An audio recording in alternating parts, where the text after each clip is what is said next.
Good evening and welcome. My name is Kay Autumn, and I'm a member of the League of Women Voters of Benton and Franklin counties.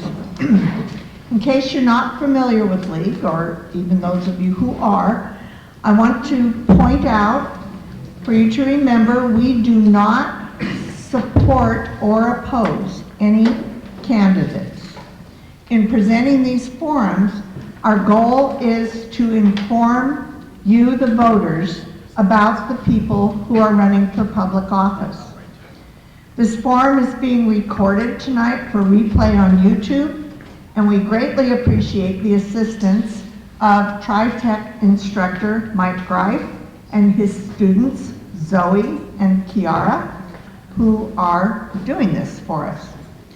Tonight we'll be hearing from the candidates who are seeking positions on the Kennewick City Council, the Kennewick School Board, and one of the commissioners for the Port of Kennewick. We have two requests at this point. When we're in the forum, please hold your applause till the end of a segment. We'll have two up here at a time. And also to please silence your cell phones at this time. Okay, so at this time I'd like to introduce Cody Proctor, who is works for, she's a reporter and the weather person, I know, and morning news anchor. And morning news anchor for Keeper TV, and she will serve as our moderator tonight. Cody.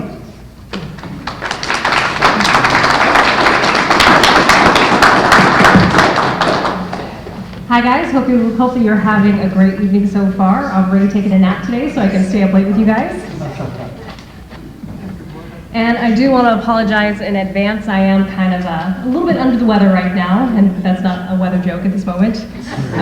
So I apologize ahead of time for any sniffling or sneezing. We'll get through it the best we can, and I really appreciate you guys being here with me tonight. I'm really happy to be here. Wouldn't be anywhere else this evening, so thank you so much for having me. So let's begin. Tonight we'll be using the following format. Each candidate may make a 2-minute opening statement. After that, we'll then move to a question and answer portion of our forum tonight with a 1.5-minute time limit for each candidate on their responses. All candidates running for the same position will answer the same questions, alternating who goes first. To make it easy tonight, we're going to start with the candidates that will be addressed by the order in which they filed to run for office. We have prepared some questions, but we're also taking written questions from the audience. We've already been taking some already today. If you have any questions, be sure to mark which race your question is for, and please ask questions that all candidates would be able to answer. And of course, please, nothing of a personal nature this evening. Once you have your question written down, hold up your card and a lead member will collect it for you. And candidates, I do want to point out our timer for you this evening. She's very important. She will be holding up a sign when you have 15 seconds left to speak when you're doing your responses, and then a stop sign. If you pay very close attention to her, I promise she'll make our lives a whole lot easier this evening. You do not need to stop mid-sentence, but please try and wrap up your thought at that time. All right, so without further ado, we'll begin by introducing the candidates for Kennewick City Council, Position 5. They are Chuck Torelli and Sharice Warner.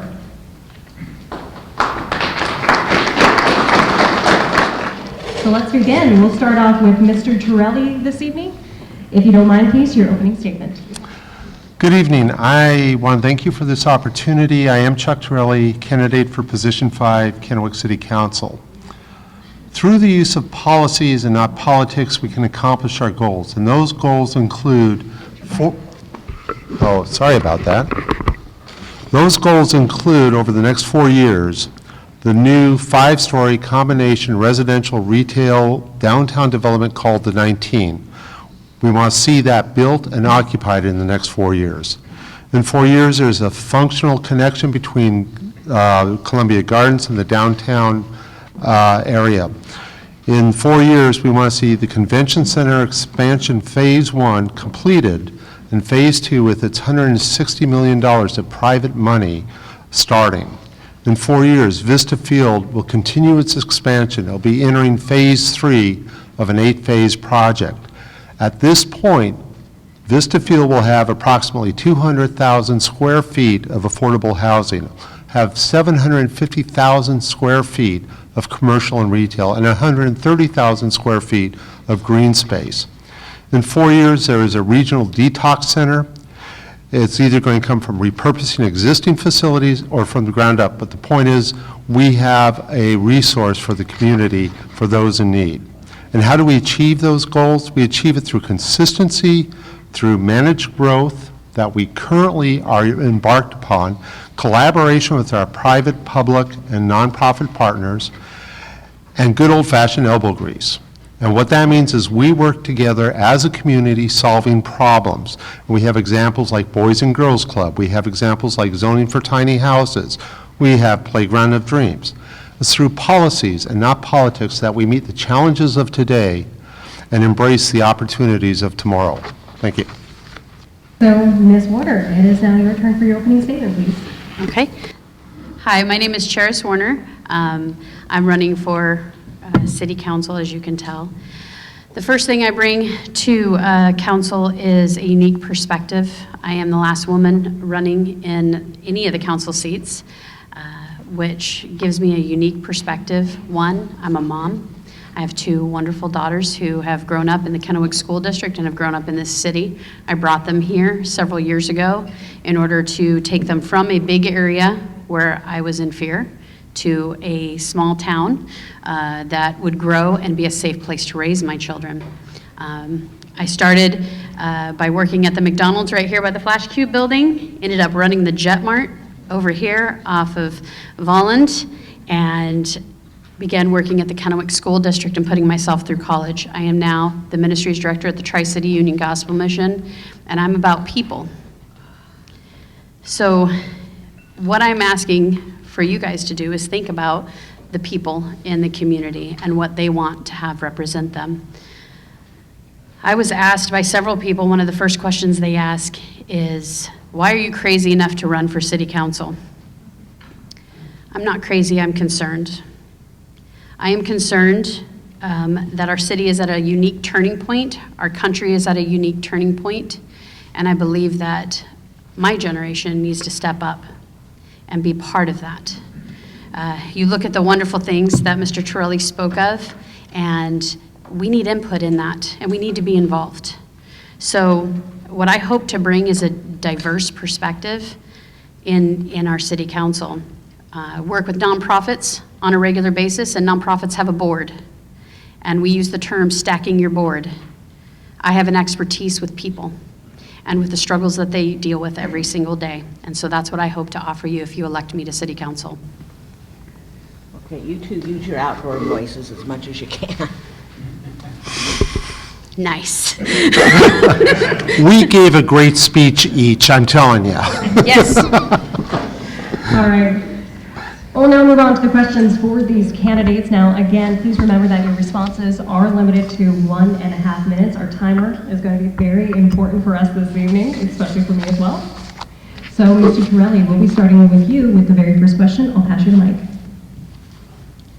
All right. So this is an audience question. What's the risk to the city of Kennewick of phase 1 of the convention center expansion? The biggest risk is opportunity lost. When we finance, can you guys hear me? When we finance the convention center, it's like you have a $60,000 car limit with HAPO. They will give you $60,000 for that. You go off and sign for somebody you really care about, they want a $30,000 car, and you sign for that. You've reduced your credit limit by $30,000. 2 years from now, the car you've always wanted comes on the market and it's $50,000. You no longer have that credit available for you. That is the biggest risk we face with that. The funds that are coming to finance the $35 million, they are coming from static sources like the taxing, lodging taxes fees, for example. They're going to go there to lodging taxes projects regardless whether we go and build phase 1 or not. So it's all about what kind of risk are we going to take in terms of potentially losing an opportunity. Nothing may come our way. So As far as tax increases, that doesn't exist. As far as funding falling apart on us, that doesn't exist. The 2 years due diligence is making a huge difference in that, and I believe focusing on phase one is the right place to be. Mr. Torelli, thank you. Ms. Warner, I will repeat the question for you, and then I'll pass you the mic. Thanks. The question is, what's the risk to the city of Kennewick of phase one of the convention center expansion? Hopefully, okay, there we go. I thought I hit the off button. The risk that I see is in the fact that we may not get the grant, the federal grant that is drawing these investors here.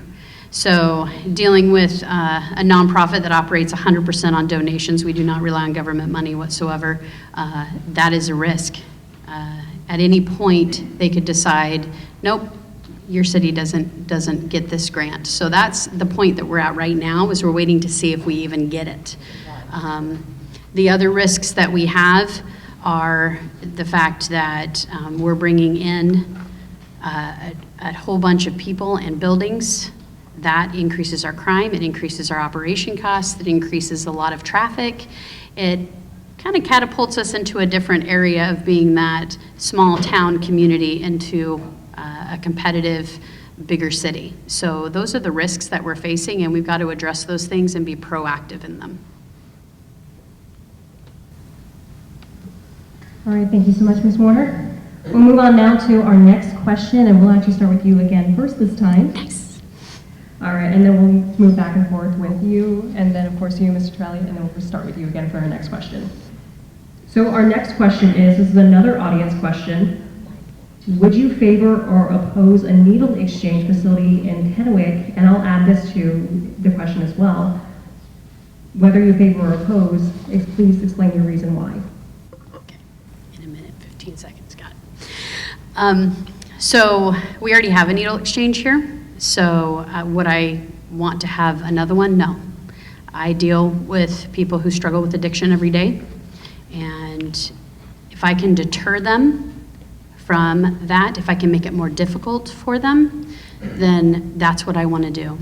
What I would like to do is those free needles, I would like to change that program, but it's at a federal level, so I can't. But I would like to make it so that people who have diabetes can have free needles. As a matter of fact, I support several people who are on the street that are working full-time jobs that can afford to purchase their needles. So I'm not in favor of that. And another reason is because drug dealers have a tendency to charge more. If you want a clean needle, they charge if you want a dirty needle. I have dealt with them straight on who've said, you don't have a needle for your heroin, hun? $5 for a clean needle. Oh, you don't have $5? $2 for a dirty needle. So I don't want those things out in our public. In a bigger city, it might be a better resource, but here it's not. Thank you so much, Ms. Warner. Mr. Torelli, I'll repeat the question to you. Would you favor or oppose a needle exchange facility in Kennewick? And please explain the reasoning behind your answer. So the Washington Supreme Court has said this is already there. It is a constitutionally protected method of harm reduction. So whether I oppose it or approve of it doesn't matter. It is the fact of the land. What we do have is zoning available to us, and we can locate needle exchanges in a safe configuration as much as possible. My ideal vision of this is because I do see needle exchange as a harm reduction. It's not there to cure drug addiction. It's there to reduce the transmission of diseases like AIDS and hepatitis. What I would prefer to see is a mobile unit that went from region to region to region rather than one city having to bear the burden of it all. I think that would work better for our region. Will that ever happen? It depends if Richland and Pasco and West Richland and Findlay all got on board with that. But that would be a more reasonable approach in my mind. As it now stands, we are doing a good job with the zoning. We have cameras, area policing. We set distances away from schools. We need to lock that down perhaps a bit better, but it is our reality. And I think so far the city has done a good job of managing that reality. Mr. Turley, thank you so much. Move on now to question 3. And this will be the first one to answer this time. Low-income housing is becoming in shorter supply in the Tri-Cities. Can or should the city do anything to help ensure there are enough homes and apartments that people can afford? So right now we are facing a lack of Section 8 housing, which is low-income housing. Through our community cares program, we're able to address immediate needs. If somebody is all of a sudden homeless, police officers have the ability to use essentially a charge card, get them a room for a couple nights and all that. So that's a Band-Aid. We need to work better with such agencies as Community Action Connections, which has low-income housing available. We have done well in terms of rezoning to allow for tiny homes for low-income housing. There are things the city needs to get engaged with, but the city cannot solve this problem. The Vista Field buildup, that will include affordable housing. That will be a help. A lot of our issues facing low-income housing are simply because there is so much compression going on right now. And as time goes on, hopefully we have the infill we need to help build up that housing stock. Mr. Turley, thank you so much. Ms. Warner, the question again is, low-income housing is becoming in shorter supply in the Tri-Cities. Can or should the city do anything to help ensure there are enough homes and apartments that people can afford? The city can, and they should help with that. One of the issues we're having is we have apartments, but they are actually about $6 to $8 above what the Community Action Coalition or any of the housing agencies, when they give out vouchers, they're about $8 above. Do you know that you cannot pay that out of pocket? So you have to go find an apartment that fits within that range. They set their rent about $8 above so that they don't have to deal with anybody with housing vouchers. So we have apartments, we just need to incentivize them to lower that. Well, one of the incentives for our city to do that is the urban growth area. That's a hot topic right now. And one of their objectives that what they want us to do is address sprawling, which means they want us to have affordable housing. That is one of the objectives within to make them desirable to allow us to expand our borders is increasing affordable housing. So if we can incentivize by offering tax breaks to those who are already renting and already here, that would be amazing. So our city can do something and they need to do something, and that means you need to have conversations with people who actually deal with affordable housing on a regular basis and not just expansive builders. So the next question I have for you is, do you have ideas about finding the balance between helping the homeless, some with mental health and addiction issues, while not adversely impacting local businesses or neighborhoods? I do. Most people think that I work for a nonprofit that deals with homeless, so I am pro people who are homeless. No, I'm not. I'm pro people restoring their life and getting back on their feet. I'm also pro-business. My family owns lots of businesses, and their businesses are impacted by people who are experiencing homelessness. So some of the things I think we need to deal with, which were at the city council meeting last week, was the detox, mental health services, increasing diversification on that, partnering with private agencies, offering tax incentives to come into our city and offer those services. But also I believe that we need to have somebody on our council who is strong enough and educated enough within the homelessness dynamic to go up against the Ninth Circuit Court, who is sitting here and making ordinances for our community that are stating that you can have live in your car, and a police officer cannot move that car if it's in front of your house if that's their living dwellings.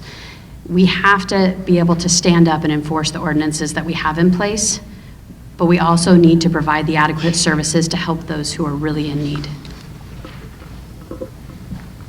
Ms. Warner, thank you so much. Thank you. All right, Mr. Torelli, I'll repeat the question for you. Do you have ideas about finding the balance between helping the homeless, some with mental health and addiction issues, while not adversely impacting local businesses or neighborhoods?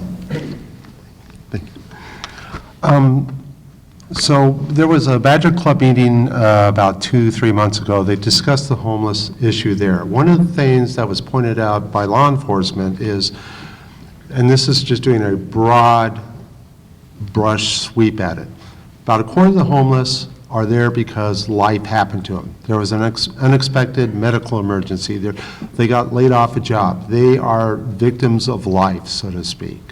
About a quarter of the homeless are predators. They're out there preying on the homeless as well as the community at large, and about half of them are a combination of mental health and drug addiction. The detox center will help a lot with a large segment of that group of folks. Our police department does a great job with the predators. Now, we can do some things from a legal perspective. We saw that with Vista Way. And the ones who are just life happened to you, we have social programs out there that help. Like I mentioned community cares earlier, there's block grant funds, there are areas we can go to help folks who just life happened. One of the big things in my mind, though, is economic development allows us to hire people, to keep people employed with living wages. The economic development, to me, is the key. And as we've seen with our city thus far, with managed growth, we have gotten there. Mr. Torelli, thank you so much. Thank you to these candidates for being here tonight for us this evening. Again, vying for a place on the Kennewick City Council, position 5, are Chuck Torelli and Cheris Warner. Thank you so much for being with us tonight. Thank you. We'll turn now to Kennewick City Council race for position 6. In this race are Brad Beecham and Ed Pacheco. We'll move on now with our opening statements. Candidates, you have 2 minutes. Mr. Beecham, we're going to start with you tonight.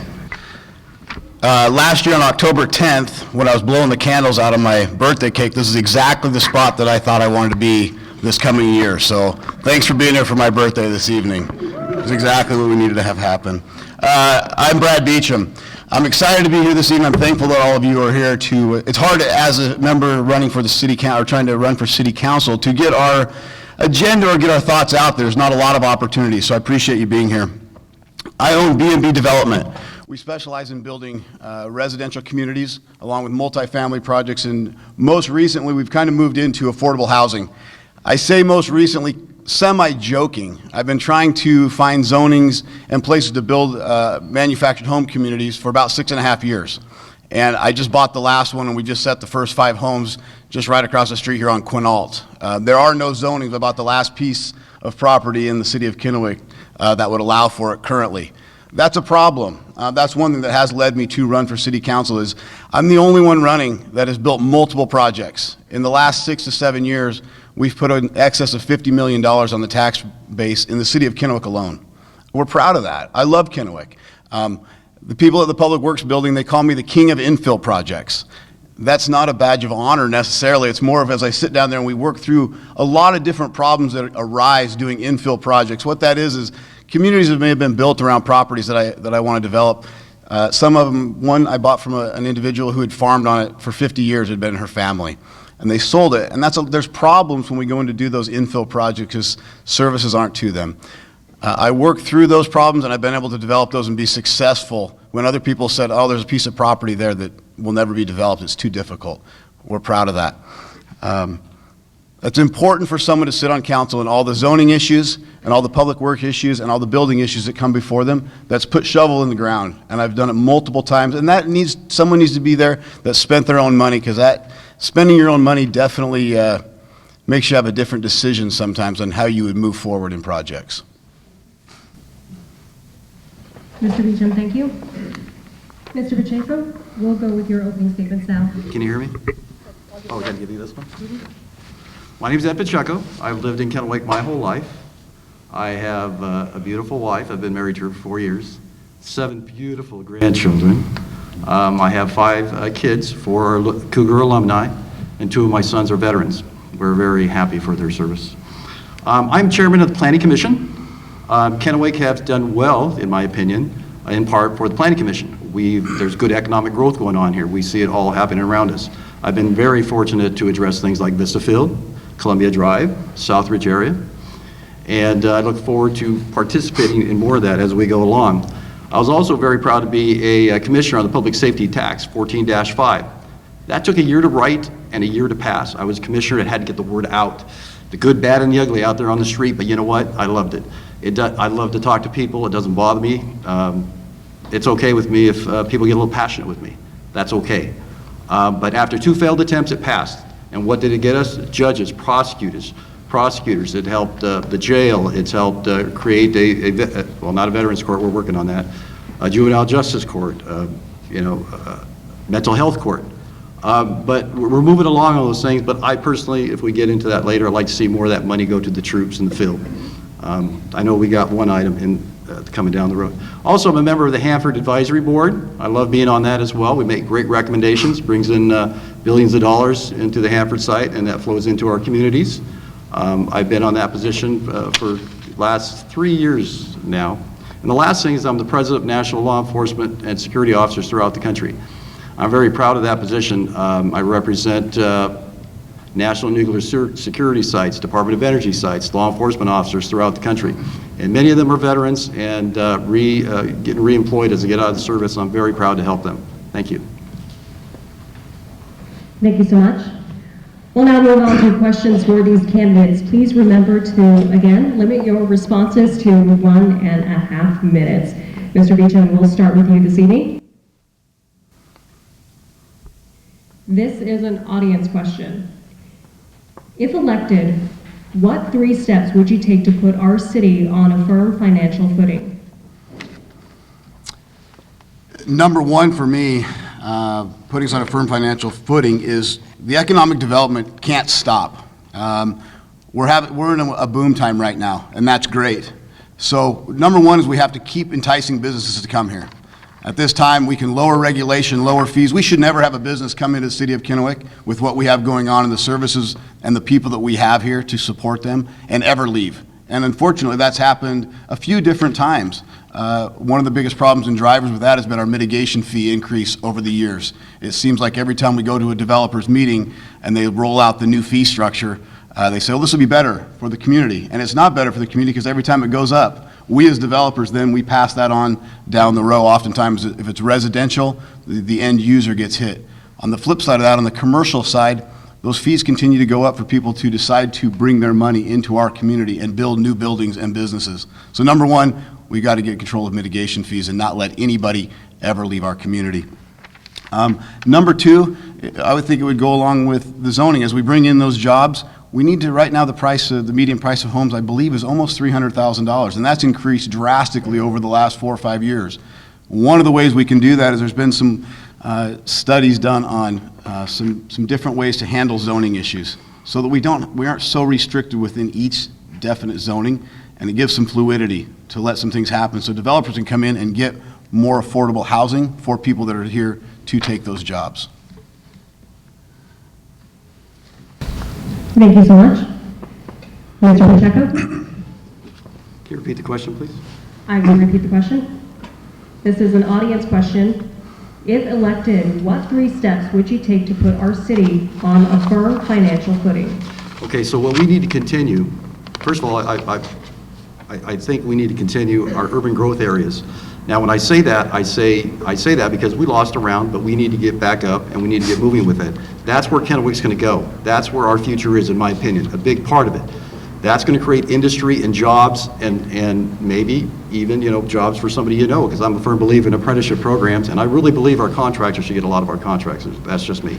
So the urban growth area work needs to continue. We need to cross the freeway over there and create jobs and industry. Richland and Pasco have done it. We need to do it ourselves.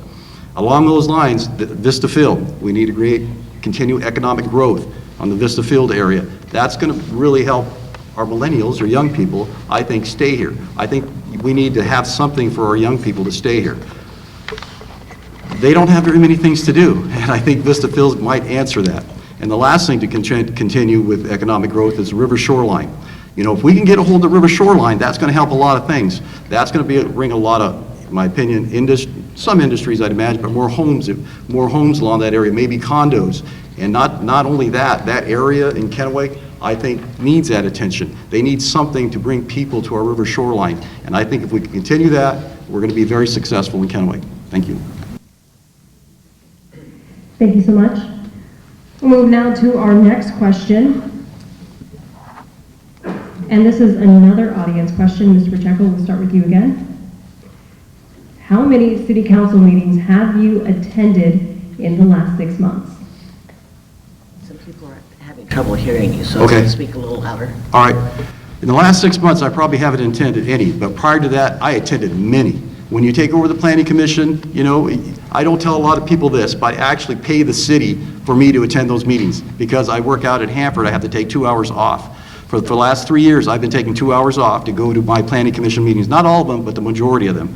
And I don't mind doing that. It doesn't bother me, but I do it. And that makes it very hard for me to make 4 meetings a month. So I haven't been to any of those meetings, but I do read the minutes. I was a proponent of putting us online. I don't know if people remember that. I've been pushing that around for a long time. I think it's good to see your your city councilman online to see whether they get passionate or don't get passionate, whether they push your issues, whether they don't push your issues.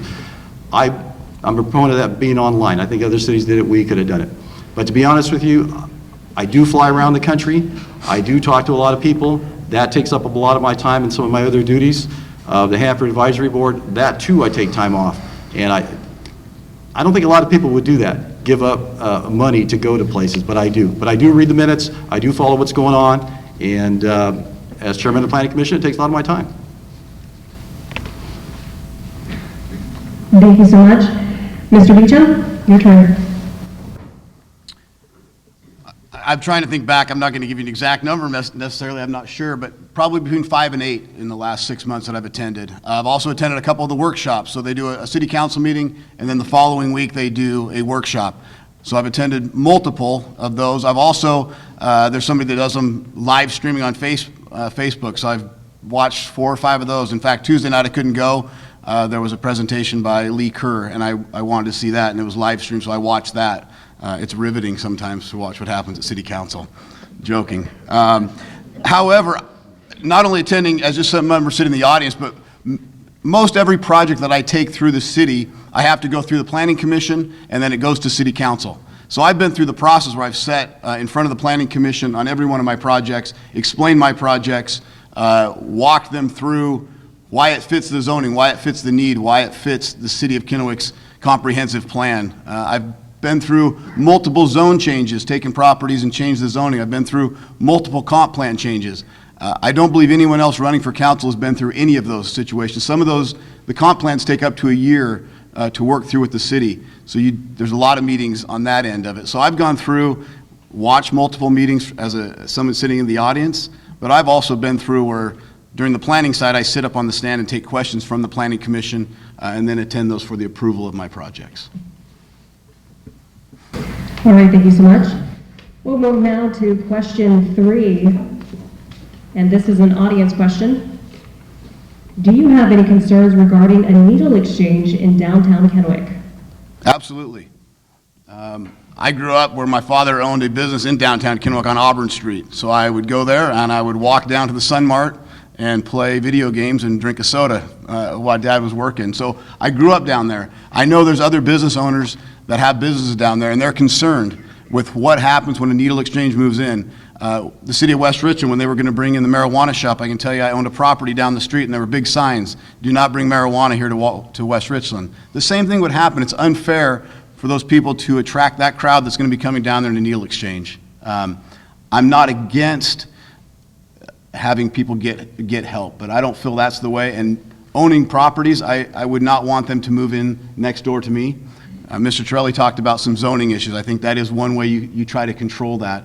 of where those get put, so that they don't get put in a downtown area. We're spending millions of dollars, and we have great plans of how to revitalize the downtown corridor, bridge to bridge. I think the last thing we want to do is have a great plan and then say, hey, you know what, by the way, let's pop a needle exchange right here in the middle of what we're trying to revitalize between bridge to bridge. I don't think that's the right way to go.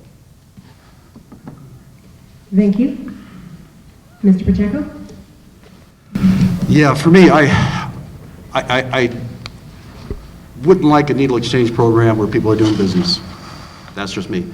I think that business is there for a reason. They pay taxes. They expect to have a good business property happening for the city. But that doesn't mean I don't care. I mean, I would love the city would donate to groups, maybe that you heard earlier, and we zone it accordingly, and it meets our needs where folks are getting their help they need. I think that's okay. But they're not so much only because they have to take a building, because that's the only place that they can be.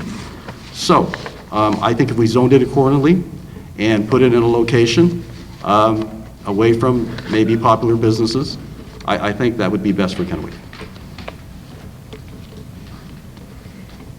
We'll move down to question 4, Mr. Pacheco will be starting again this time, so I'll just give you the mic back. This next question is, do you think progress is being made in controlling gang activity in the Tri-Cities, and specifically in Kennewick? Why or why not? A couple of years ago, when this Initiative 14-5 took root, I was very fortunate to be in meetings with all the chiefs. And remember, it's been 3 or 4 years. And all the chiefs came in from Prosser, Tri-Cities, and told us, this is coming. You know, this is why we need this money, because gang activity will move from the lower valley, their words, to the Tri-Cities. So the officers are doing a great job. They're doing what they can with what they have. The problem I have is our commissioners not letting more loose of that money to the officers that are in the field. I would like to see more of that. I would not mind pushing that issue. They're your tax dollars. They would help our local law enforcement address gang activity. But I know the officers are doing well, doing the best they can. But I'd like to see them get more from the public safety tax initiative so they can do better. Thank you. Thank you so much. Mr. Beecham, your turn now, please. Can you repeat that question? The question is, do you think progress is being made in controlling gang activity in the Tri-Cities, and specifically in Kennewick? Why or why not? I do. I think the police are doing a great job. One thing you can't control is an evil person that wants to go out and do an evil thing in a random act. We've had a few of those recently with some drive-by shootings and some different things that have happened. And I don't know if you could fault a police officer or the police department for those random acts. I think overall, they do a tremendous job. They've got more boots on the ground. I own a small property down on 4th next to a convenience store that it seems like gets robbed on a monthly basis. And I can tell you, as I was down there building that property, we tore down an old building and we put up a brand new triplex there. I got to know 2 of the police officers that were working across the street, and they say that's kind of their beat. They're there a lot to regulate what goes on down in that area. And I'm thankful for that. So I think they're doing everything they can to curb that. But like I said, there's going to be bad people that do bad things. We don't want to blame the police officers. We want to give them as much support as we possibly can. As a member of the city council, I would do everything I can to support the chief. He knows more about that than I do. I'm not an expert on gangs and how to stop them, but I believe our chief is and does a great job. So I'd give him every resource that we're able to give to support him in his decisions. Thank you so much. I do want to say thank you to these candidates for being here tonight. Vying for a place on the Kennewick City Council for position 6 are Brad Beecham and Ed Pacheco. Please remain seated while these candidates step down, and those running for Kennewick City Council position 7 may come forward now, please.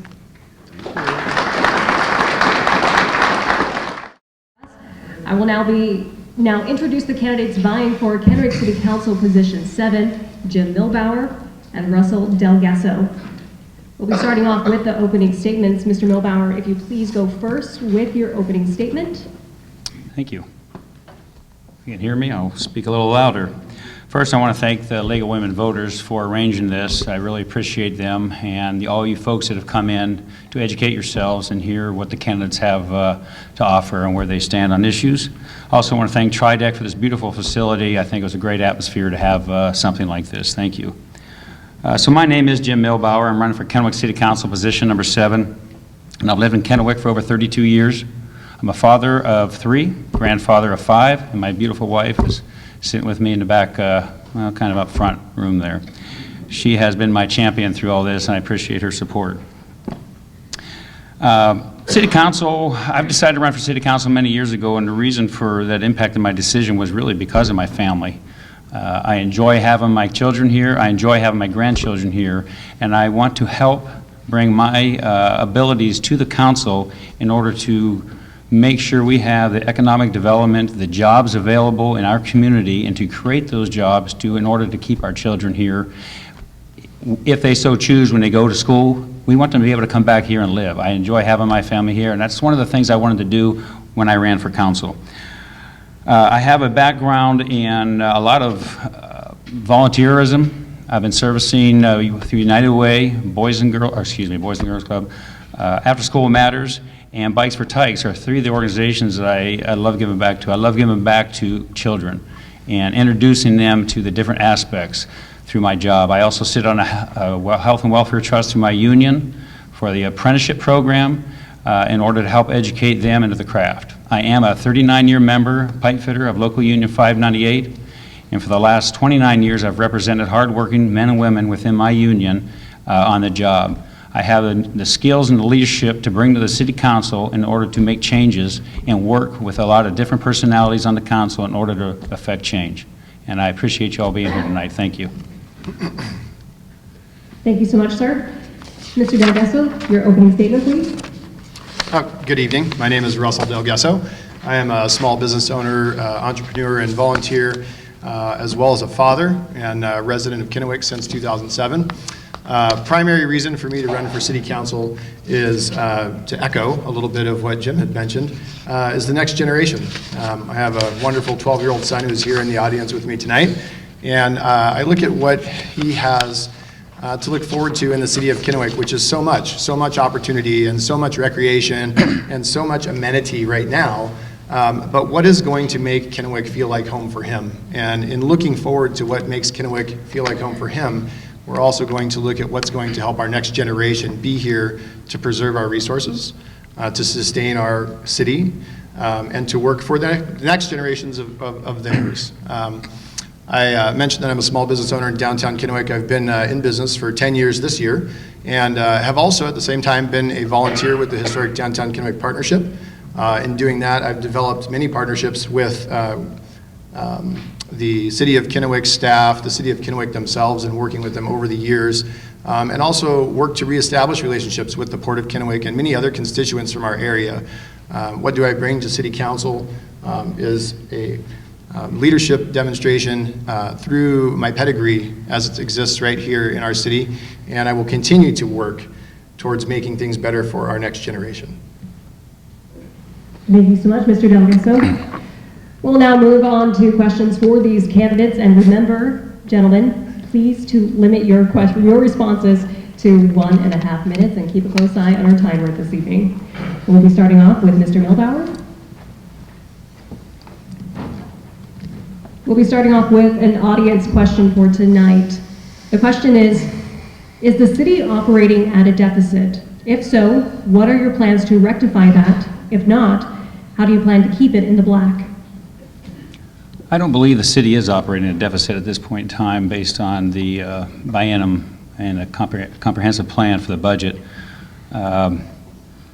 So I don't have to, at this time I'm not worried about, running in the red, but in the black, I think to continue doing the things they're doing for economic development and keeping, it's based on the sales tax, the property tax, utility tax, those certain type of taxes and fees are the, is what we operate our budget on.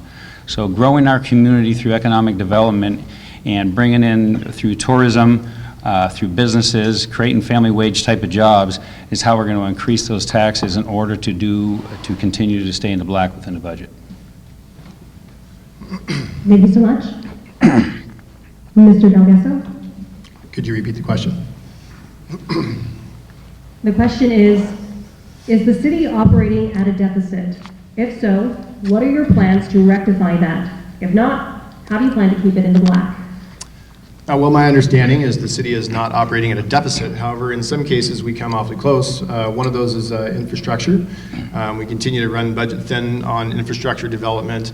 And it's my opinion that as we move forward with what's happening here in Kennewick, we look at things that are making us revenue, and that's sales tax revenue. I think it's the #1 source of revenue for the city of Kennewick. So we need to look at opportunities to maintain economic development as such that it attracts businesses. And businesses in our area are going to be attracted by zonings. They're also going to be attracted by population densities.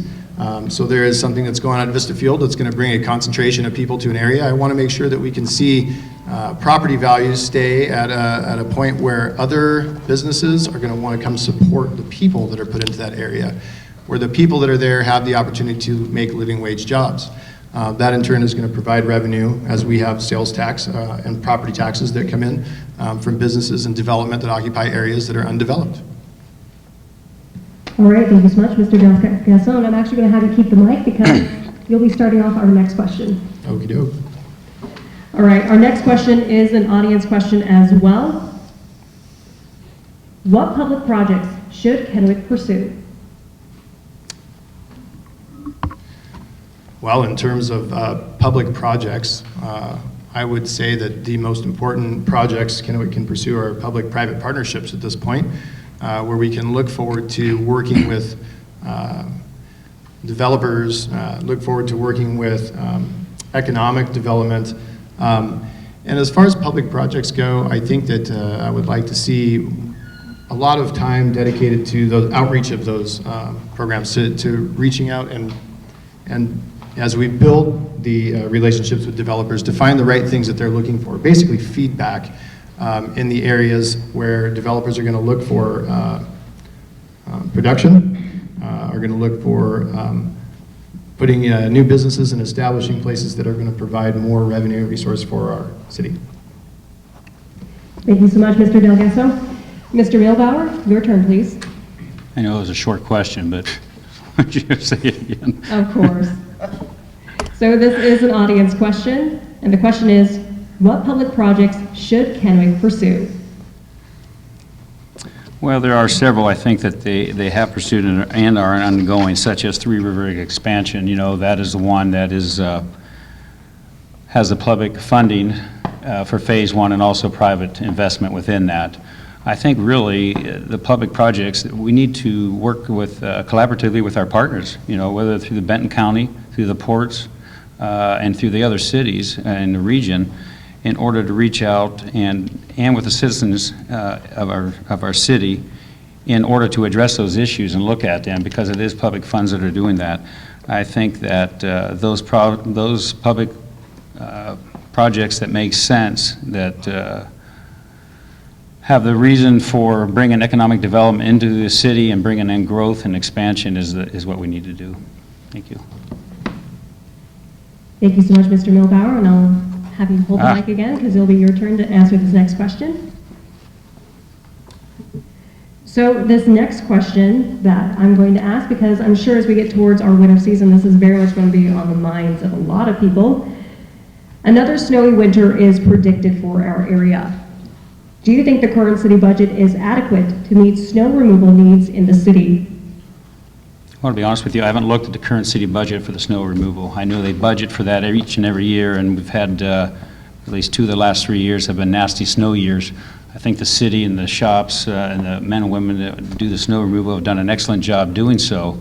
But it is about budgeting. It's budgeting for the worst case scenario.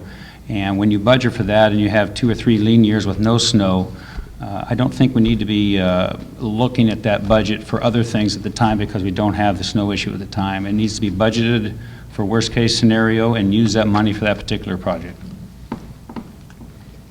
Thank you, Mr. Milbauer. Mr. Delgesso, it is your turn. Can you repeat the question again? So the question is, another snowy winter is predicted for our area. Do you think the current city budget is adequate to meet snow removal needs in the city? Well, if winter is like it was last year, then I believe we haven't made any increases to that budget that would allow it to take a more proactive approach than waiting until it snowed and then acting. So, no, I don't know that there's any change in the budget that will help. What we do need to do is take a look at some of the programs that we put money into and ensure that we have adequate coverage for things that are emergency nature. So if we have a winter coming up that appears to be a little more snowy than it was last year or equally as snowy as last year, instead of a reactive approach, we should have a little more proactivity in that. And I think over budgeting in some areas is not going to hurt, especially when it comes to the convenience of our citizens to be able to get to work, to be able to get to school, and to be able to get to the economics around our area for shopping and spending. Thank you so much, Mr. Delgasso. And I'm actually going to have you hold the mic, please, for this next question, since you'll be leading us off. Our next question is an audience question. What is your position on the Kennewick City Council's ethics ordinance? My position on the ordinance, which I believe is actually an officer, is that there are steps that could be taken prior to the hiring of an official to take place in the ethics development of what City Council has going on. There's some conflicts that exist in City Council right now, and I think I've mentioned this before, but conflict is an opportunity for us to recognize a better solution to problems. It is something that disguises the ability for people to communicate, and I think being on the City Council is something that we need to do, is communicate with each other, be able to talk openly and be able to sit down and really negotiate what's going on as far as problems and how we solve them. I don't know that an ethics officer is a person that's necessary to make that happen. I think it should be inherent as a City Council person to be able to overcome those differences. That being said, I think that if there was an ethics necessity there, we could have stepped back a little bit and spent a few dollars just on developing an ethics process instead of hiring an ethics officer. Thank you so much, Mr. Delgasso. Mr. Milbauer? Thank you.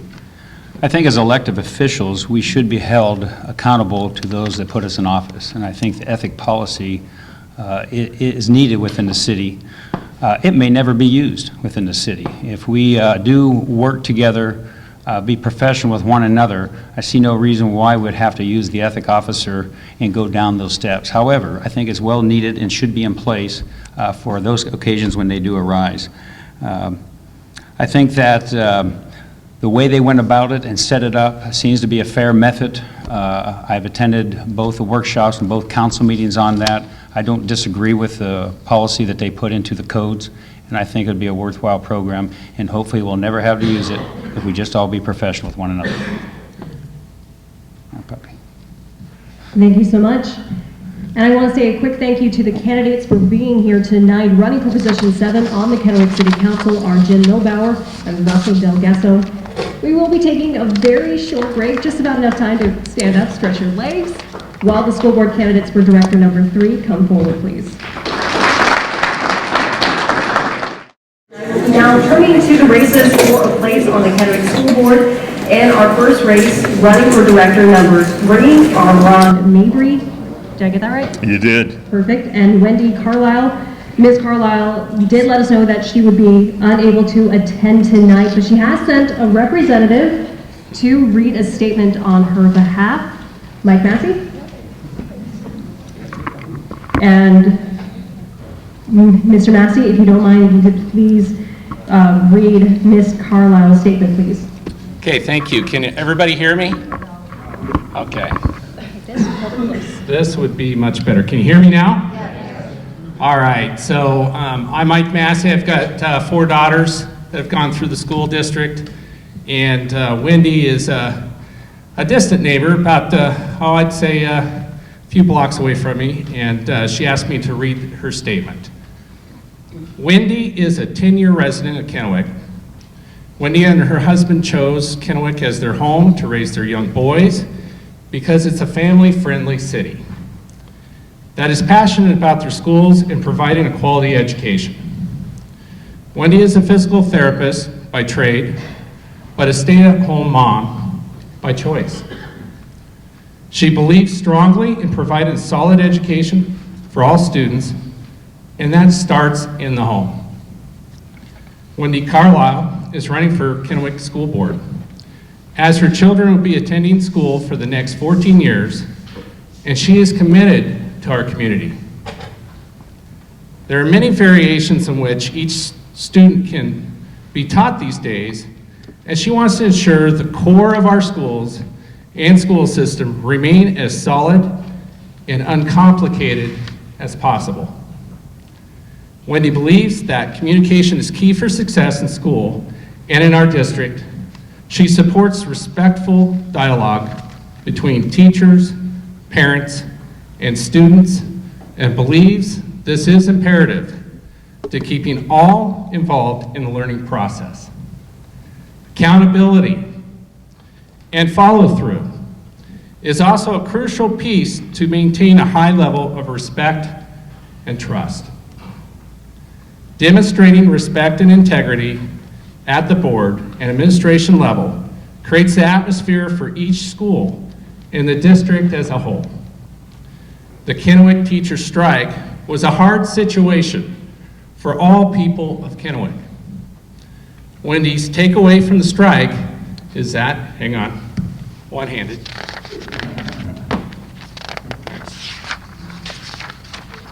Thank you. Transparency on factual information throughout the year is vital to keep taxpayers, parents, and the community informed. Another urgent situation to address is assessing the standard protocols for behavioral disruptions within the class to ensure effectiveness and consistency of child and teacher safety across the district. Transparent communication and classroom safety are two ways for us to demonstrate and show support for our teachers and students. As a community, we should want a district which provides an atmosphere that produces well-rounded, confident young adults. We can only do this by working together as a community that demonstrates respect, integrity, transparency, and accountability. We need to listen openly, but be discerning in decisions that affect the students and teachers as a whole.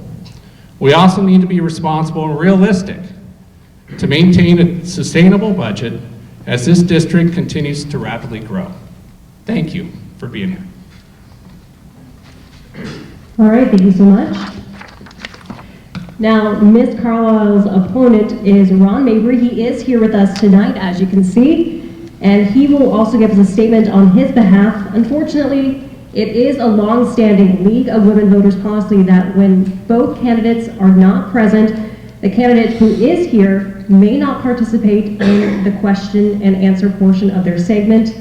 Mr. Mabry, I will be giving you the mic, and if you could please give us your statement at this time. Hi, my name is Ron Mabry, and I'm going to give my own self questions and answers, so I won't feel too cheated. So, first of all, dittos to what was said before. Myself and Mrs. Carlisle, we agree on a lot. We talk quite often, and we agree on a lot, but not to use up all my time. My first question to you, Mr. Mabry, is how about the budget? What can you tell us about the budget? I say that we keep schools in business. We got to keep our schools in the black. We got to do what we can to keep be responsible with the public funds, and that's what I will do. I've done it in the past. I've done it for 7+ years, and I will do it for 4 more years. Mr. Mabry, how about managing growth while we have all these needs going on? That's going to be number 2 on my vision, is that, hey, we're growing. We can't stop growing. We can't stop building schools. We got to make the schools appropriate for the kids that's going to be attending and the parents that's going to be sending them there. Mr. Mabry, I'm really concerned about the safety. What can you tell us what we're doing about safety? Well, we've improved every school that we have. We've improved the entrance. You can't get past the entranceway. We've installed cameras. We installed cameras on buses. We've hired people to ride on the buses to make it safer for our kids and concentrated on trouble routes. Well, Mr. Mabry, you know that's just not good enough. How about the playgrounds? Well, we have adults that's covering our playgrounds now. And Mr. Mabry, what are we doing about the kids that aren't quite making it through our school system? Well, we have reach out programs. We take that step forward where we're reaching out to kids that didn't graduate to actually bring them back into the schools. How about, Mr. Mabry, how we keep these kids interested? And how about the kids that work? Well, I want to put forth a program in my next 4 years where we actually video classes where kids that's out doing working at McDonald's or working hours when during their school time can actually go and watch videos, keeping up with their classmates, and actually staying in school and graduating on time. It's those kind of outward programs that we have to stay on top of, out of the box. I know it's old saying, well, Mr. Mabry, that's fine and all, but what makes you the right person for this job? Well, 7+ years. I'm on state committees, I'm on even national committees where we're looking at school programs, what someone's doing better than we are, and how we can bring it to our communities. And I want to remind everyone here that 2 of the positions will be filled by new people this year. We have to keep some experience on the school board. I'm one of those experienced person. I'm asking you to keep me there because we have to keep moving forward. Well, Mr. Mabry, I want to thank you, and sorry. Thank you. Thank you very much. Thanks. Mr. Mabry, thank you so much for joining us here tonight. If you would please remain seated as the candidates for School Board Director number 4 come forward, please. All right, it looks like we have our candidates now. I will be introducing you to those running for position on Kennewick School Board Director number 4. We have James Langford and Michael Connors this evening. Both of you gentlemen have 2 minutes for your opening statement. We will be starting with Mr. Langford first. If you can hold the mic and hold it close. I think everybody can hear me, right? I've been driving truck for 15 years and locally for the last 4.5, so I'm home almost every night unless there's a weather problem. The reason I'm running for school board is because I've, over the last several years, have been asking kids I meet at random while I'm out shopping, ask their parents, hey, can I ask an academic question? And they say, sure. I ask them simple little questions that we knew when we were kids, and I find too many of them can't answer them. The answers I usually get from the parents is they're too busy teaching them how to pass the test. And I'm going, dude, if we taught them academics instead of how to pass the test, maybe we wouldn't have to teach them how to pass the test. And talk show host said the best way to, if you've got a problem with something, run for office. I believe it's easier to fix problems from the inside than it is from the outside. And I really hope to make a lot of positive changes. Thank you. Thank you so much, sir. Mr. Connors, if we'll have your opening statement, please. Good evening, everyone. My name is Mike Connors. I'd like to thank the League of Women's Voters this evening for, can you hear me? Is that better? Boy, I do have to hold that close, too. Yeah. Anyway, I'd like to thank the League of Women's Voters for sponsoring this evening's forum. A little bit about me. I am a Washington native. I am a graduate of Seattle University, and I'm a 3rd-generation farmer. I am a happily married man for almost 19 years now, to a woman who is way outside of my league. We have 4 children, all of whom are currently enrolled in the Kennewick School District. So the big question here is what makes me qualified. And I have to tell you, when I first started thinking about this, I asked myself the same question. So I thought about what problems we're facing and issues we face in agriculture on a regular basis. The key ones: keeping a skilled, motivated workforce, budgeting, long-term and financial planning, facilities maintenance and construction, logistics, vehicle maintenance, real estate, dealing with multiple government agencies, purchasing and contracts. So when I started looking at that, I found out that we have a lot more in common than I first anticipated. But really my best qualification is that as a father and wanting my children to have the best possible education they can. Thank you. Thank you so much, Mr. Connors. We'll now be moving to the questions for these candidates now. Please remember to limit your responses to 1.5 minutes. We have our wonderful timer right there. She's keeping us on track this evening. Mr. Langford, we will be starting with you this evening. The first question that we'll be starting with tonight is, what lessons can be learned from the recent teacher strike in Kennewick? First off, nobody had hardly any idea what was going on until it was over.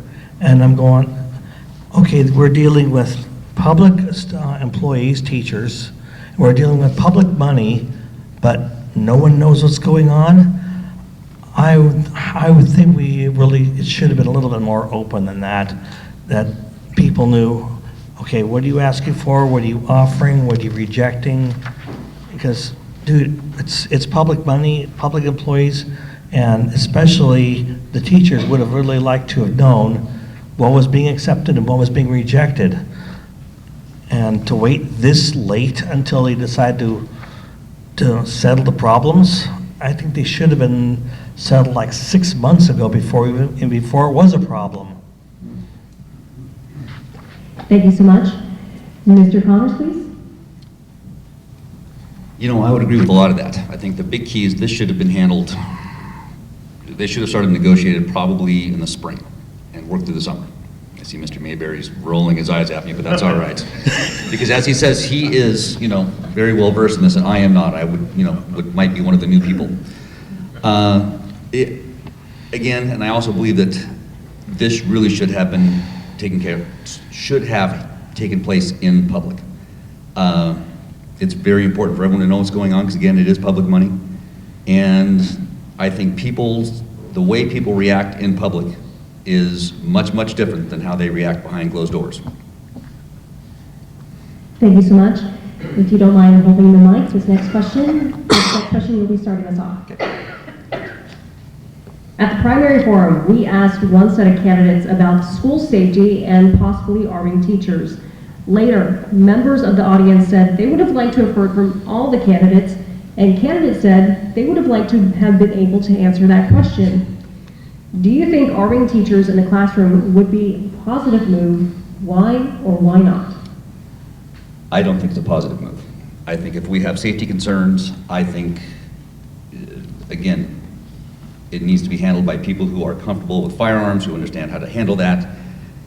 Again, I own guns, I am okay with them, but again, I also have taken classes. I have tried to educate myself. I try to make sure that if you're going to handle these, you know what you're doing. To give handguns or any type of weapon to people who are not prepared to handle them is a recipe for disaster. Someone's going to get hurt. Again, I'm going to plagiarize a little bit of what Mr. Mayberry spoke about this evening. They have done a very good job changing the design of the schools to make them safer, to limit access, to find a way to lock down the schools. Those are all smart, well thought out ideas, but arming teachers is not the way to go. Thank you so much. Mr. Langford? I can't believe I'm getting such an awesome question. I've long since believed, ever since I ever heard of the idea of arming teachers, this is a simple belief. If a teacher feels comfortable having a gun, they can have a gun, but it has to be under strict guidelines, like it's okayed by the school board, it's okayed by the principal, and everybody feels comfortable if they are fully qualified and trained to carry the gun and use it. I go by the saying that when every second counts, the police are just minutes away. And the best way to stop a bad guy with a gun is a good guy with a gun, but only when the people involved are fully comfortable doing so. And I also think it should be kept about as secret as it possibly can who has the gun. Like only the principal, the assistant principal, and probably a couple teachers. I'll let you have a little bit. Yes. We'll be moving now to our next question. This is an audience question. Should the U.S. Constitution, as well as the history of socialism, be taught in civics classes? Absolutely. And not only should they be taught, the kids should at least have at least partly either memorize or have a very good idea on what each one is. It says, what's the 14th Amendment? Well, that's about, I think, the Or I say, okay, what's the first 10 amendments called? That's one of the ones I pop quiz kids in the schools. Half of them know what they're called. The other half look at their parents. I think, I'm surprised it's not. It should be a mandatory thing that you know what the Constitution is, you know what it says, you know why we have it, and you at least know most of the amendments and what they mean. Thank you so much. Mr. Connors? I absolutely think they should be taught in school. It's important for everyone to understand the different types of government, the different types of governments different countries run on, communism, socialism, democracy, republic, dictatorships, it just goes on and on and on. This is how they learn. You have to understand what it is, what's going on in the world, because the world is a big place, but it's getting smaller and smaller and smaller every single day. And the more we can educate our children about how these different forms of government work, the better off we're all going to be. Thank you so much, and I'll have you hold the mic for our next question. Our next question is, vocational education does not always get the attention it deserves. Do you think the district does a good job of connecting students to vocational opportunities, or could more be done? More can always be done. I think that, again, we're standing at TriTech, which is an absolute brilliant way to go. I think it, and I don't mean this negatively, but I think it continues to be underutilized. I would like to see this facility continue to be opened up for more and more opportunities for kids. And maybe it's not just juniors and seniors, maybe it's freshmen and sophomores if they're finding a way just for a couple classes a day. College is not for everyone, and it's not necessary for everyone to go get a four-year degree. There are some wonderful employment opportunities out there. Diesel mechanics, HVAC, electricians. Some of these things it's just not necessary to get a four-year degree for that. Some of these people are making great money. There is a need for tradesmen. There's need for people to build things, make things. And you're probably not going to get that sitting in an art history class. So I think there can always more can be done, but I really believe they're off to a good start. Thank you, sir. Mr. Langford? I'm all for making education as good as we could possibly make it. And we're doing a great job, like you said, with this place, and college isn't for everyone. How about a hands-on, you go out in the community and you have a job, and one of your classes is out in the shop actually doing the work that you have plans on doing in the future. So by the time you graduate, you've already got a year of the work under your belt. And that's going to get them quite a ways down when it comes to getting a real job that pays. Oh, dude, this guy's already works here. We know his quality. We know what kind of person he is. And I think that'd be a great idea. I do want to say thank you to these candidates for being here tonight. Vying for a place on the Kennewick School Board, Director 4 are James Langford and Michael Connors.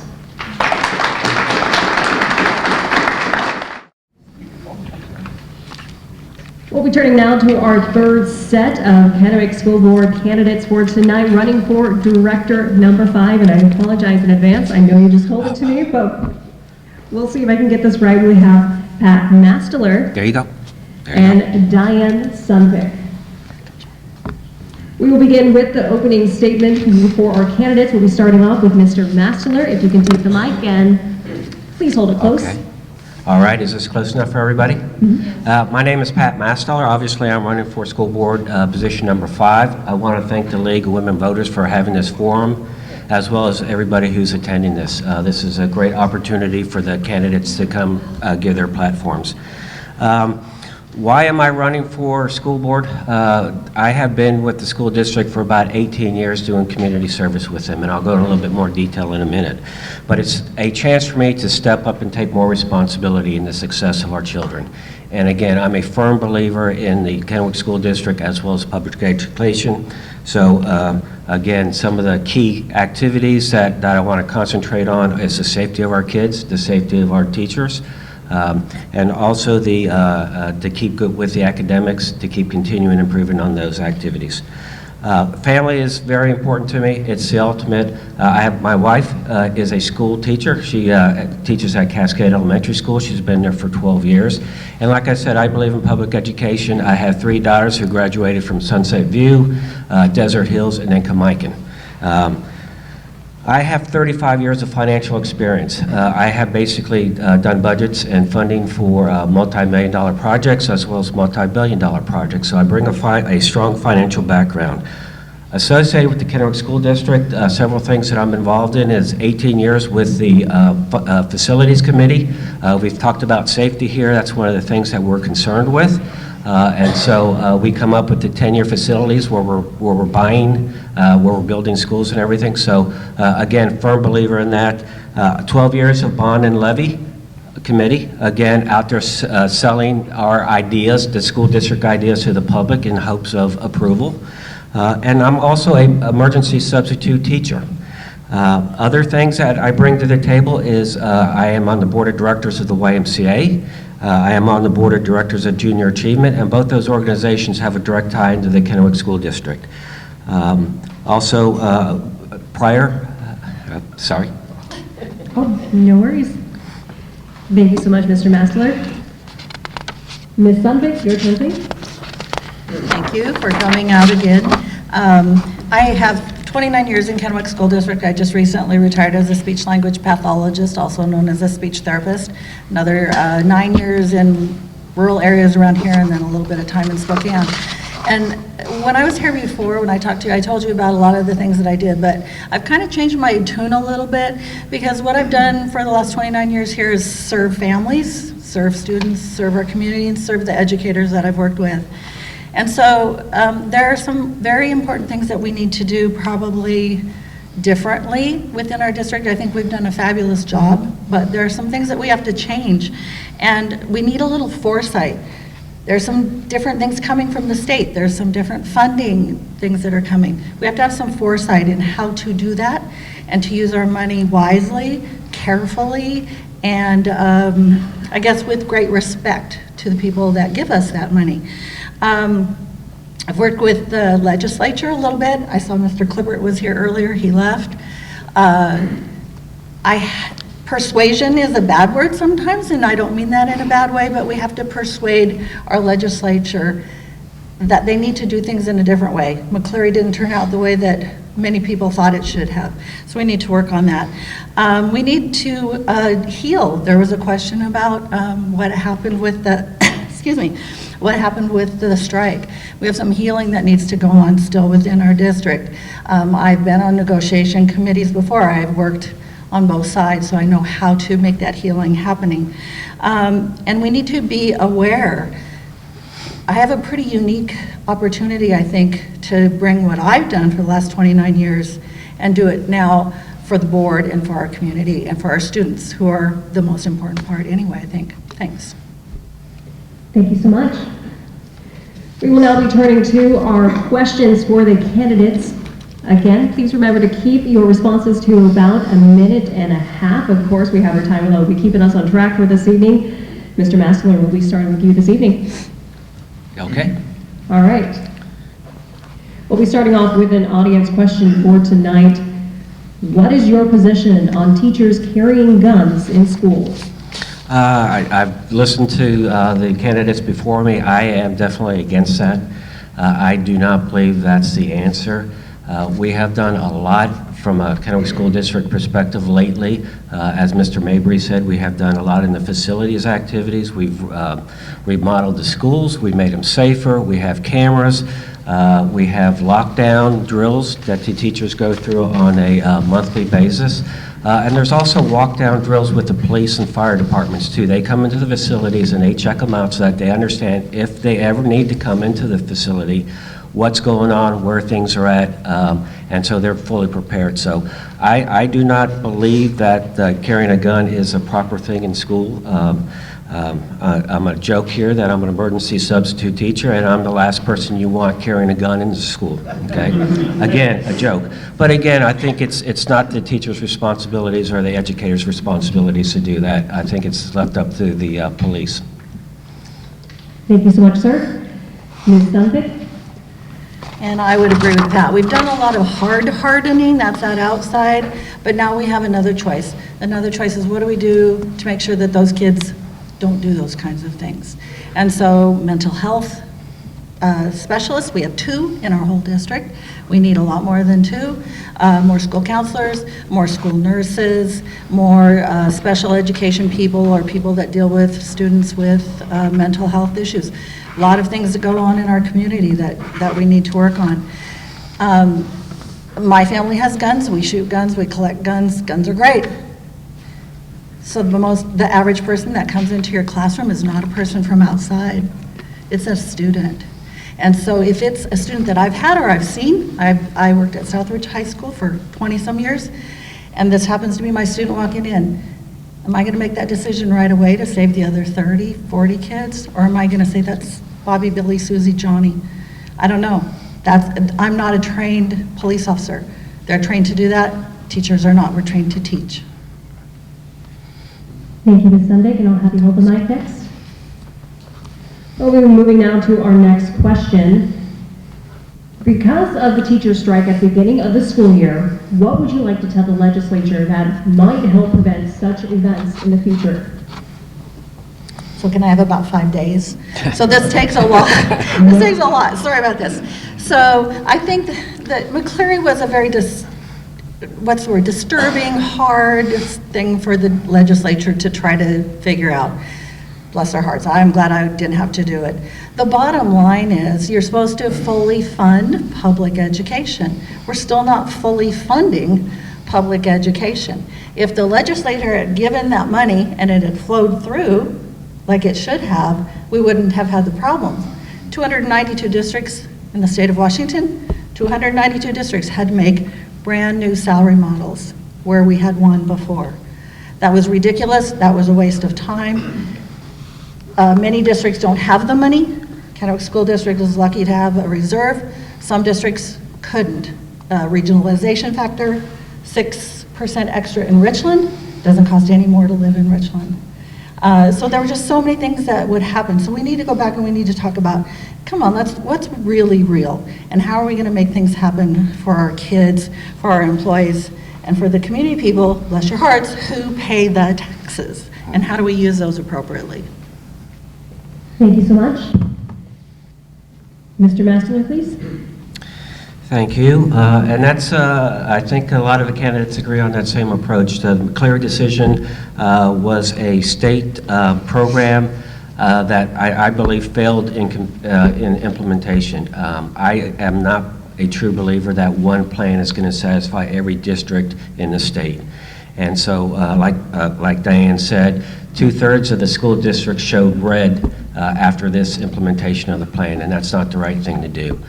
Maybe if they would have taken more time up front, put more energy into it, talked to the educators in the state, maybe they could have come up with a better plan. I know they're constantly massaging the plan, trying to make it better. I haven't seen anything lately with any hard materials that said they're going to change much, other than I know they've changed the bond rate from 1.5 to 2.5 here. But again, it's still a concern that says, you know, 2/3 of the districts are in the red. What's going to happen next year and the year after that? And what Diane said, we've got reserves. Those reserves are only going to go so far in the Kennewick School District. And if we continue to eat into those reserves, we're not going to have any, and we're going to be probably just as bad off as some of the other school districts here in the state. I'll hold on to it. Thank you so much. Our next question is an audience question. Mr. Masterler, how many school board meetings have you attended in the last 6 months? 6 times, I'd say about 8. I would say about 80% of them. I'm on the Facilities Committee as well as the Bond and Levy. I do regularly attend because some of those issues, or a lot of those issues, are discussed during the school board. And obviously, since I am running, it's almost my duty to make sure that I attend these, so I'm up to the latest and greatest in information that's going on in the school district. Thank you so much. Ms. Sundvik. So Pat and I see one another there all the time. Yeah. And, which is wonderful. When I was working, I was always going because they were talking about things that had to do with me. I'm a parent. My kids both graduated from Kennewick School District, one Southridge, one Kennewick, so I always say we were house divided. But that was very important to me to know what was going on. Some things have happened recently. There was going to be some cut last year in some music programs. It's very important to me that kids be able to have music activities. So I go to that. So over the 29 years that I've been here, I can't even tell you the number of those that I've gone to. So there was a good question in the last 6 months, how many have you been to the county or the city? And so over the last 6 months, I have been to probably at least, like Pat, 8, 10, and before that, at least once a month for the last 29 years. Well, maybe not 29, because I had 2 kids. I stayed home for a while, so. All right, thank you. Now I'm going to have you hold the mic, please. We'll be moving now to our next question. Attracting the best teachers is getting more challenging for all districts for a variety of reasons. Do you have any ideas that might help put Kennewick on the top of someone's list? I do, because as a speech language pathologist, it's very difficult to find anybody. I have a school nurse out here. It's hard to find school nurses. We have some specialized people, math and science. Hanford is right here, right? We get a lot of scientists that come and work in our district. So what do you need to get people to come? So you need a good wage. This year, we got some good gains. We have good wages to get people here. I love when the city people were talking. What keeps young people here? What brings them here? What makes them want to raise families here? All of those things have to happen. You don't just poof, come out of college and say, I think I'll go to Kennewick. When Hanford was very busy, and this is very, I don't mean to be sexist, but many women came to work in our district because their male spouses were out there. I see a couple people nodding. That's not the way it is anymore because people come as single people. Hanford does not have a lot of younger people anymore. So there's a lot of differences in the way things are. And I think that we also have to train our people well. We have to value them, which is probably the biggest part. So when I'm valued, I might put up with a little less pay, maybe not. But if I'm valued, I'm trained, and if I'm honored for the job that I do, then I'm going to stay, and I'm going to tell my friends too. All right, thank you so much.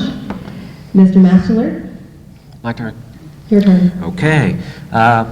Again, there's a lot of things that Diane and I agree upon. When I think of the question, obviously from a financial standpoint, that comes first, but that doesn't mean it's the first priority. You have pay and you have benefits, okay? Everybody is looking to increase their quality of life. You need to be valued, and I think because of the strike, there's a little tension in between some of the schools, the teachers and the administration, that still need to be healed, so we can basically all focus on the kids. And so we need to value the teachers, the paraeducators, everybody who has time and resources in this fight to make sure the kids are successful. We need to value the teachers, again, especially they're in with our children day in and teaching them. Schools, again, I talk about schools. Basically, we're trying to remodel and build new schools so that there's not as much crowding, that the kids as well as the parents can take pride in where they go to school, and wanting them to come to school. That's where the safety comes into it. There's been kids out there who are nervous going to school, riding the bus because of the safety type of issues. So those are the things that we need to correct. But from a standpoint of a good training program for the educators, as well as the administrators, and again, I think, like Diane said, we need to value each other because we're all in this process together. Thank you so much. I do want to say again, thank you to these candidates for being here tonight, vying for a place on the Kennewick School Board. Board Director 5 are Pat Masteler and Diane Sundvik.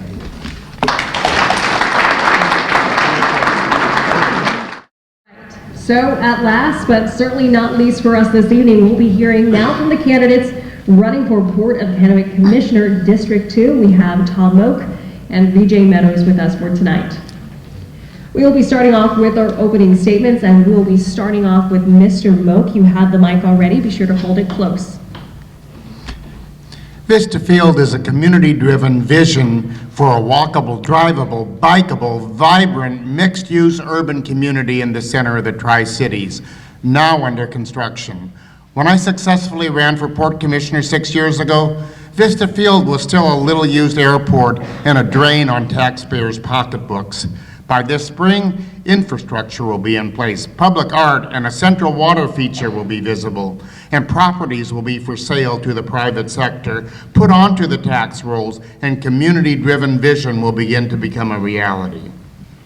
Columbia Gardens Wine and Artisan Village, award-winning wineries in the shadow of the Cable Bridge, with a vision to turn a blighted neighborhood into a cool urban wine village, and more. When I ran 6 years ago, none of this was there. Now we have 2 production wineries and tasting rooms, food truck village, 2 more tasting rooms coming soon, and then we're going to begin to sell lots to the private sector for other complementary purposes. These big projects didn't happen solely because of me. However, these would not have happened in the way they have without my continuing vision, my contribution, and my leadership. But it took more than me. Far-sighted commissioners, dedicated port staff, highly respected consultants, and multiple great partnerships, and a public that helped create this vision and then believed in that vision. Today, people throughout the Tri-Cities know of Vista Field. They know of the vision. They want to see it happen. I want to see it happen, and I want to follow through on that vision. Now is the time to move forward and continue the progress. We're on a great roll and have much to be proud of. Let's finish the job. This is not time to change course and start over. I'm Thomas Moak. I'm the only candidate with the experience with and the vision and passion for creating a vibrant Vista Field and revitalizing our historic Kennewick waterfront. Thank you so much, sir. Ms. Meadows, we'll be turning to you now for your opening statement. Thank you. Good evening. I'm VJ Meadows, and can you hear me? Okay.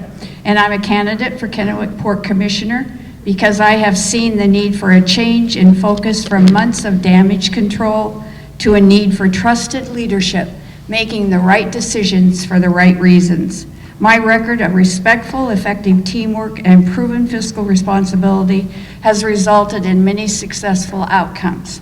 I have over 30 years of experience of working with nonprofits. I am currently the executive director of the Tri-City Food Banks, of small business ownership, corporate small business office, and economic transition. I worked on and brought the Main Street program to Richland. And I did economic development for FEMA after Hurricanes Rita and Katrina. And I apologize, I need to go back. When I brought the Main Street program, I spent 8 years as the executive director of the Richland Chamber of Commerce. I have been commended for being able to see the big picture, get out of the box thinking in solving problems, and I have extensive knowledge of proper staff relationships. I have the ability to forge mutually community benefiting partnerships, and I have spent that 30 years making those things happen. You don't do anything by telling people what they want. You find out what they want, and then you look for the people that can help you form that coalition that will make it happen. And I am committed to doing that. I was involved in prior jobs where I could go to the port meetings, and then when I started hearing things, I requested minutes and started reading about what was going on, because I wanted to be informed before I made any decision to put my career on the line to even look at the port. But the port is just a fantastic organization. They have a staff that is phenomenal, and they have some issues that need to be dealt with. And as a trained mediator, that will bring something I bring with my economic development experience to the port to make things, we're going to stop and have damage control done, and it'll be better. Thank you so much, Ms. Meadows. We'll be now turning to the questions for these candidates, and once again, candidates, a reminder, please remember to limit your responses to 1.5 minutes. We'll be starting off with Mr. Moak this evening. We will also be starting off with an audience question for tonight. The question is, do you support the Port of Kennewick increasing its levy rate, causing property owners to pay more taxes? You know, no, I don't think right now is the time to raise the levy rate. You know, one of the things I did ask of the commission staff was to look into what are the options for finishing Vista Field sooner. You know, and one of the things is levy rate. And one of the things that the commission decided was that they really didn't want to look at that anymore right now. I mean, I think right now what the issue really isn't are we going to raise taxes for Vista Field, but are we going to get Vista Field done? And that's where I think right now we are on a good track. We borrowed $5 million for infrastructure this year, and that's what we're using right now at this very time, so that by spring we're going to have properties for sale at Vista Field. We're on a pay-as-you-go process with Vista Field. Monies when we sell for the first phase of Vista Field will go into the second phase of infrastructure. So right now we are at a pay-as-you-go sort of proposition with Vista Field, not raising taxes, and we haven't raised taxes during the 6 years that I've been there. Thank you so much, sir. Ms. Meadows, please. Thank you. This is one of those times that it pays you to read the minutes, because when an industrial development district was proposed, it would have been 48 cents per thousand, which meant about $38 million that they would have at their disposal, and I believe that my opponent voted for that at that time. So these are things that I have read in going over the minutes. And if you have any questions about it, you can request those from the board and read them yourself. Thank you so much, Ms. Meadows. Now have you hold the mic, please, because you'll be starting off our next question. Okay. So our next question for the evening is, the Vista Field plans certainly look very impressive and hopefully will add to the quality of life in the Tri-Cities. However, do you see them competing with Columbia Center and downtown Kennewick businesses? No, I do not, and having been in economic development for 30 years, I know that those things, they benefit one another. We have to, when you look at it, it used to be when I was in Richland that people didn't want a certain business to come in because it'd be competition, and I says, no, what that means is when you do yours well, if they don't buy at your place, they will go down to the street to the other. So Vista Field is going to feed into all those. We should see business going from there. People that live there will go to downtown Kennewick, they'll shop, they'll eat, they'll go to Columbia Center. This will be such a vibrant community where people can live and work, and they'll walk the streets and attend events that is going to be a benefit to all of us for years and years and years to come. And we need to pay attention that it's held to what it's promised to do, and that we see that happen. And I intend to do that.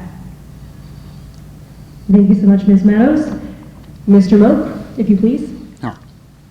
Vista Field will have unique aspects that Columbia Center doesn't, that downtown Kennewick doesn't. But like any retail or commercial area, there is going to be some competition. And I think this country was built on healthy competition, and I think that that is a good thing. So I don't think that people have anything to fear. You know, what Columbia Center and the markets that they choose to follow are very different than what Vista Field is trying to look at. And we're looking at the homegrown restaurants. We're looking at businesses probably that you would not find at the center. I think there's a lot of difference in what we're trying to do. We want Columbia Center to grow.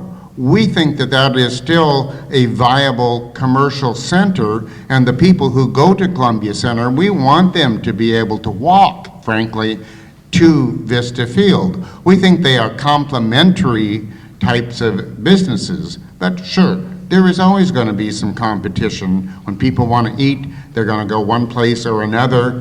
We hope that it spurs even better shopping choices, eating choices in downtown Kennewick and at Columbia Center, that all can prosper by great commercial opportunities. Thank you so much. Our next question for the evening is an audience question. Mr. Moak, we'll be starting with you first. What changes would you like to see in Port of Kennewick management? Well, I think right now, Port of Kennewick management is doing quite well. I think that through the last 5 or 6 years, it has helped develop Vista Field and the Columbia Gardens Wine and Artisan Village in such a way that, 6 years ago, we weren't even thinking about, Vista Field was actually kind of a bad word in our community. Columbia Drive, we would think of not necessarily as the best type of place where you'd put a high-class winery.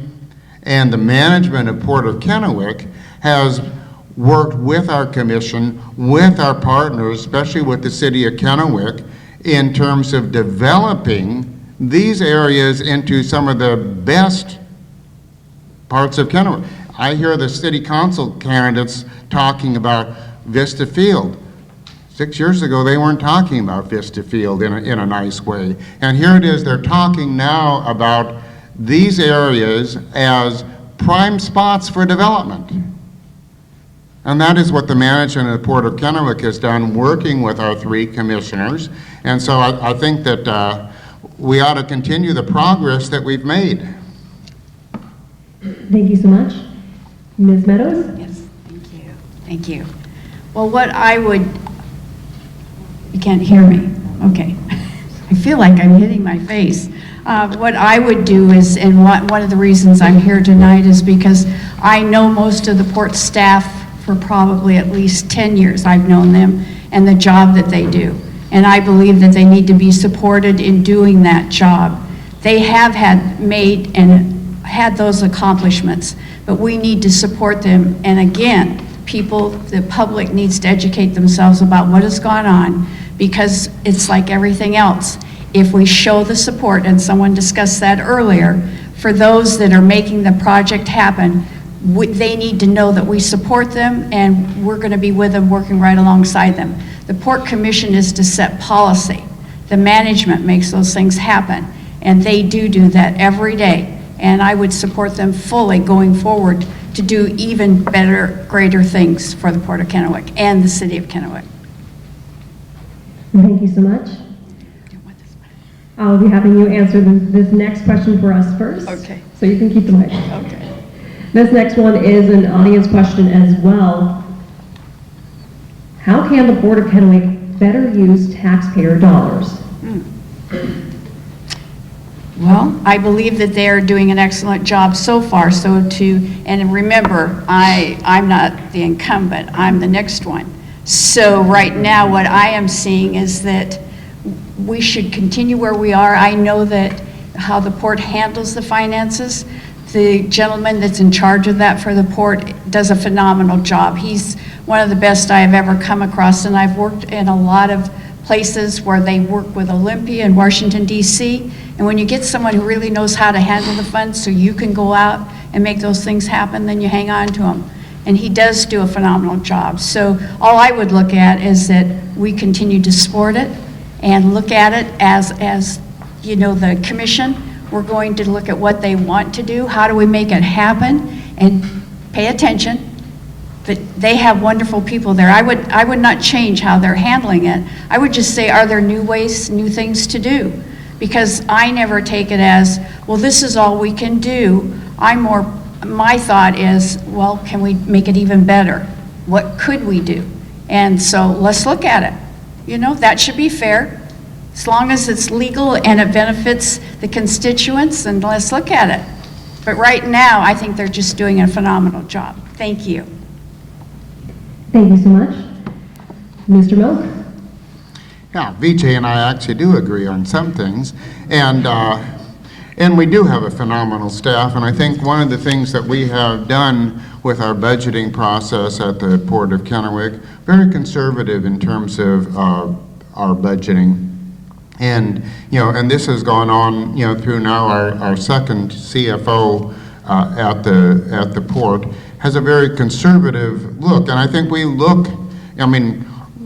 have wild ideas sometimes from the program side, and then you need people from the money side who are looking at it on the other side and say, hey, can you afford to do that? And I think that's a good dynamic tension within our operation. But we're also looking at efficiencies too. And we have a Laserfish program that we're trying to do that's going to make things a lot more efficient in terms of how we are able to track our expenditures within the organization. I think we have to look at each of our projects that we're doing. How well are we doing in terms of maintaining costs? Sometimes it means hiring a good construction manager on our projects to make sure that, you know, the contractors that are out there don't try to, through change orders, ramp up the cost. So I think there are a variety of controls that we put on our projects to make sure that we are as efficient as we can. Thank you so much. Now, finally, I want to thank the candidates for being here with us for tonight, vying to be the District 2 Commissioner for the Port of Kennewick, are Tom Oak and VJ Meadows.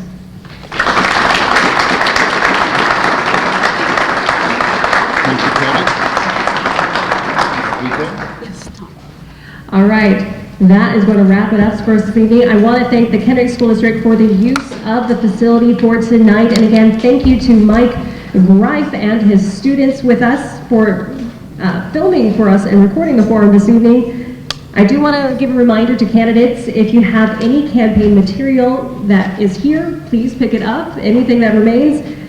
And just a reminder, Recycle it. Yeah, well, you can recycle it too. And a reminder, the election is on Tuesday, November 5th, so not that far away. That is actually less than a month. So be sure to turn in your ballots by then. And ask your friends, your family, and your neighbors to vote as well, since that election is coming up. Thank you again so much for attending tonight and for putting up with me. Have a great night, everyone.